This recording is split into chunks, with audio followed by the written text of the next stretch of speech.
this course, you have to be watching it, what the water's doing. It's changing all the time. Is it a course where you can easily pick up time, or so? I mentioned Ricardo Funk, and she's not here in the final. Quite incredible, really, to see the run she did in the semi-final. It'll be a run she will not want to go back and review, because there are a lot of mistakes and really was very unfunk-like, I have to say. But I mean, this is canoe slalom, isn't it, Luke? I mean, yesterday we saw Jess Fox, the medal's slipping away. You have to keep fighting for it. You don't know now, Ria Schreiber, the first of 2 Americans. We were pondering before, Luca, when would have been the last time there were 2 Americans in a women's K1 final. As you mentioned pre-commentary, Luca, the Americans had such a great weekend, with Zach Loken winning his first World Cup medal yesterday, picked up the silver. Ria Schreiber would love to be there, I'm sure. So she has gone in with a 1:15. That's not going to be good enough without you there. And of course, aiming for another Olympics, Luca, which would be just incredible for the career that you've had. Yeah, my 5th Olympics. That would be incredible. She's a great paddler, very consistent, very good technically and physically trained. For training, but this is not a bad run. Just a 2-second penalty, but time-wise, it's been a very competent run here from Claudia. She's told me the other week, Luca, that she's sick and tired of finishing 4th. She's a really, great friend and great paddler. So, 2 touches though. That's hard. She'll be annoyed about that. Especially that one there. That was one that she really could have got away. Sure. Now, one of the exciting young French paddlers. We were talking earlier this morning, Luca, about the depth in the French team. It's just incredible that they keep bringing out these young paddlers. You only see them once or twice. Now, I think they'll give this a good shake. Oh, there was a touch as well. That was, again, another behind Claudia Zwolinska, just over the 100 mark.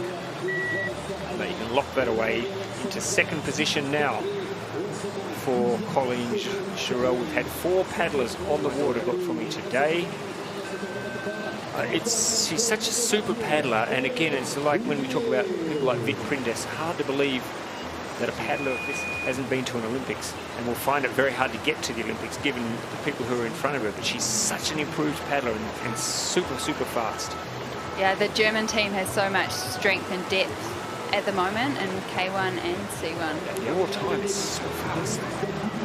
So Eleanor Lillich at the moment, I don't think she's going to go into the lead, but can she slip into 2nd? She's finishing fast though. She's going to be just out. No, just under. Well done. Wow, she flew home.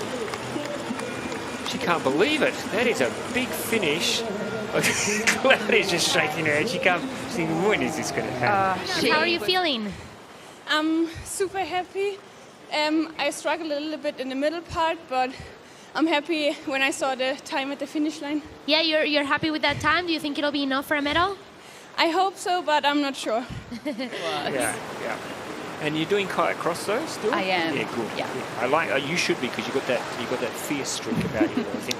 So the 2nd of our Americans, it's Evie Liebfarth. She does like 15-year-old girl come from, who was mastering Tacen as she did that year. Yeah, it was incredible. She was performing across multiple courses. Very fast down here through the bottom part. She made up a lot of time. So what can Evie Liebfarth do at the finish? Oh, nice little finish here. She's going to be just outside though. Moves into 3rd. But after her season she's had so far, she's been so disappointed. Medal here in 2020, when it was one of only 2 World Cups we held in 2020, and there were a lot of athletes who didn't make it on now. And pick this pace up. She's going to give this a bit of a shake, because there you go. She's picked up a lot of time. So she is, and yeah, hopefully she can hold the bottom together here. She's made a bit of a mistake, but you're getting tired, your arms are lactic, and you've got to... So I think she's just going to be outside Eleanor Lillich's time. Sneaking away a little bit now. She lost a little bit there on that last upstream, didn't she? And it's just blown out for a little bit now, unfortunately. My goodness, she really did lose some time down the bottom. Yeah, you could just see it slipping away, and she'll be disappointed with it. She will. Look at anybody who gets in her way. But isn't it great to see Victoria, who's paddling well? And I mean, she's just such a fine C1, K1 and kayak cross, and does them all well. Yeah, I was excited to catch up with her in London at the training camp, and I've not seen her in a couple of years, and Yeah, she's improved. When she's out on the water, she can put all that to the back of her mind, and it's really a chance for her to be in a quiet place. Fancy her chances of getting to a third Olympics next year, of course, in Paris. And look at that time. She's going well. She's done in France as well. What a move. She nailed that move to perfection. Now, has she got the pace to finish, though? It's going to be very, very close for Victoria Oos. Could she be in line for a second medal this weekend? I think she's going to be just, it's going to be just outside the gold medal time, I think. But,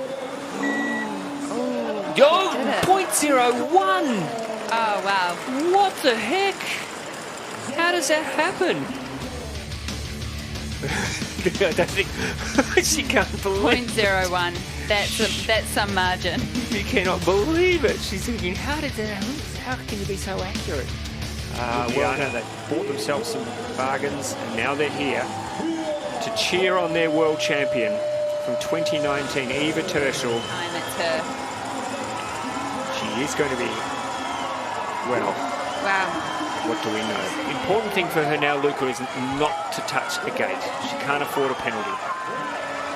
We're going to be in for a very close finish. Victoria Oos is a 98.91. Oh, what do you think, Luca? She's got a touch, but, you know, you never know. She could have a really fast bottom section. The home crowd to get her to the finish line. 98.91, she's got to go under. She's not going to do it. She's outside the medals. That gate touch is going to be the difference. Unfortunately for Eva Terschel, without that 2 seconds,